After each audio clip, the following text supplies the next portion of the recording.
Bhumana Karunakar Reddy, YV Subba Reddy, మాజీ EO Dharma Reddy ముగ్గురు పరకామణి దొంగలే. దోచిన గాడికి దోచేసి లోక్ అదాలతుల్లో పరిష్కరించుకుంటారా? టీడీపీ పార్టీ పొలిట్ బ్యూరో సభ్యుడు వర్ల రామయ్య ఆధ్వర్యంలో సిఐడి అధికారుల్ని కలిసిన టీడీపీ బృందం. 27 అంశాలతో కూడుకున్న అభ్యర్థులను సిఐడి అధికారులకు సమర్పించిన టీటీడీ బృందం. గడిచిన 3 రోజులుగా భూమన కరుణాకర్ రెడ్డి ఎక్కడా కనబడలేదెందుకు?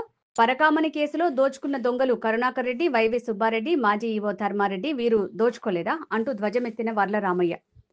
ఆ ముగ్గురు దొంగలపై సమగ్ర విచారణ జరిపి శిక్షించాలని డిమాండ్ చేసిన వర్ల. గతంలో వారి ఆస్తులు ఎంత, ఇప్పుడు వారి కుటుంబ సభ్యుల ఆస్తులు ఎంత విచారించాలి అంటూ డిమాండ్ చేసిన వర్ల. ఆ ముగ్గురు ఉద్యోగాలు చేసే కాదు, సంపాదించింది స్వామివారి సొత్తు దోచుకుని కడుపు నింపుకున్నారు. తమిళనాడులో ఆస్తుల రిజిస్ట్రేషన్ కోసం 60 లక్షలు పెట్టి రిజిస్ట్రేషన్లు చేశారు. ఎవరి సొత్తు మీ జేబులోంచి తీసిన సొత్తు కాదు, వెంకన్న సొత్తు కాజేసిన దొంగలు వేరు. అయ్యన్నార్ గారికి సిఐడి చీఫ్కి ఇచ్చిన రిప్రజెంటేషన్ ఇది. ఇందులో మేము మొట్టమొదటి నుంచి చివరి వరకు మొత్తం 27 రిప్రజెంటేషన్లు ఇవ్వటం జరిగింది. చివరిలో మేము ఒక కోరిక కోరాం. గౌరవ ఆంధ్రప్రదేశ్ హైకోర్టు వారి ఆదేశాల మేరకు పోలీసు వ్యవస్థలో మీ స్థాయి అంటే అడిషనల్ డీజీపీ స్థాయి అధికారితో స్వామివారి పరకామణి దొంగతనం కేసు దర్యాప్తు చేయించటం చాలా మంచి పరిణామం.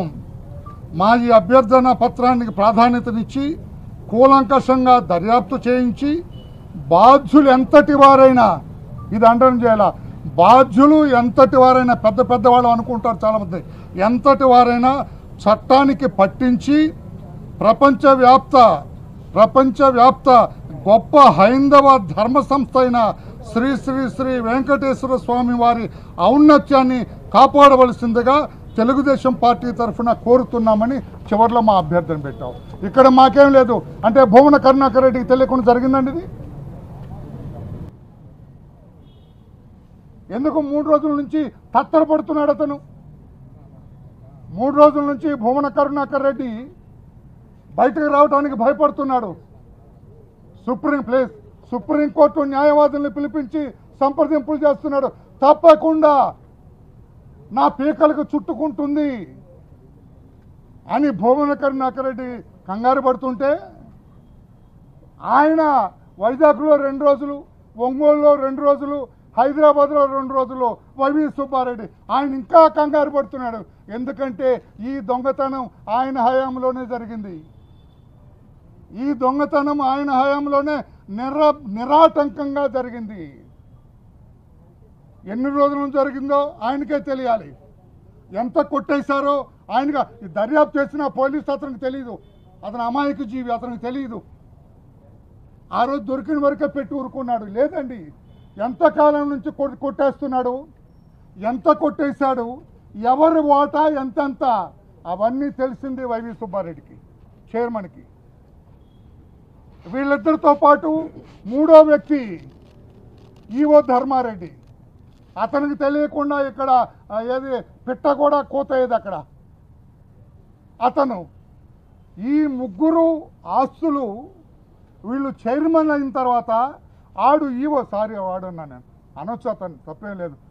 ఈవో ధర్మారెడ్డి ఈవో అయిన తర్వాత సంపాదించిన ఆస్తులంతా, వారి పేరిట ఆస్తులు, వారి ధర్మపత్నుల పేరిట ఆస్తులు, వారి బిడ్డల పేరిట ఆస్తులు, వారి బంధువుల పేరిట ఆస్తులు, వారి బినామీ ఆస్తులు, వారి స్నేహితుల పేరిట ఆస్తులు మొత్తం వెలికి తీయాల్సిందే. అవన్నీ కూడా స్వామివారి ఆస్తులే. వీరేమన్నా ఉద్యోగాలు చేశారా? వీళ్ళేమన్నా మనందరికీ తెలుసు కదా, తిరుపతిలో అందరికీ తెలుసు వీరు ఏమేమి ఉద్యోగాలు వెలగబెట్టారో. ఉద్యోగాలు చేశారా? ఏమన్నా వ్యాపారాలు చేశారా? ఏమన్నా ఫ్యాక్టరీలు కట్టారా? అంతా స్వామివారి సొమ్మే దోచేసింది.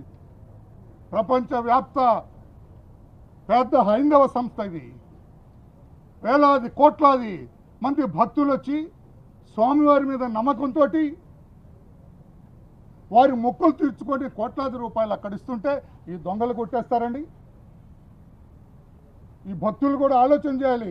మీరు ఎంతో భక్తికి ఇచ్చే సొమ్ము వీళ్ళు కొట్టేస్తున్నారు దొంగల్లాగా, మెక్కేస్తున్నారు వీళ్ళు దొంగల్లాగా. ఇవన్నీ కూడా దర్యాప్తు చేయమన్నాం. సుబ్బారెడ్డి ఎంత మెక్కాడు, భువన కరుణాకర్ రెడ్డి ఎంత మెక్కాడు, వీళ్ళిద్దరిని మించి వాడు ధర్మారెడ్డి అతనంత మెక్కాడు, మిగతా అధికారులు ఎంత మెక్కారు. ఈ కేసును సూపర్వైజ్ చేసిన పర్యవేక్షించిన పోలీస్ అధికారులంతా మెక్కారు. ఆనాడు ఎస్పీగా ఉన్న అతనంతా మెక్కాడు, విజిలెన్స్ ఆఫీసర్గా ఉన్న అతనంతా మెక్కాడు. మొత్తం తిలాపాపం తలా పిడికడని మొత్తం కొట్టేశారు వీళ్ళు. మొత్తం బయటకు రావాలా. భక్తులకి స్వామివారి మీద నమ్మకం ఇంకా పెరగాల. స్వామివారి సొమ్ము కొట్టేస్తే స్వామివారు ఊరుకోరు, చెవులు పిండి మెడలు వంచి వసూలు చేస్తారని చెప్పి కూడా నమ్మకం కలిగించాలంటే సిఐడి డీజీ దర్యాప్తు చేయాలని చెప్పి కూడా క్షుణ్ణంగా కూలంకషంగా అని చెప్పి కూడా మేము కోరటం జరిగిందని చెప్పి కూడా మేము తెలియజేస్తూ 27 పాయింట్స్ ఇవ్వటం జరిగింది. వాళ్ళెంత ఇంకొక విషయం అండి, తమిళనాడులో అది రిజిస్టర్ చేసింది ఆస్తులు, తమిళనాడులో రిజిస్టర్ చేశారట. దీని వెనకెవరో ఒక న్యాయమూర్తి కూడా ఉన్నాడని చెబుతున్నారు. How far it is true I don't no.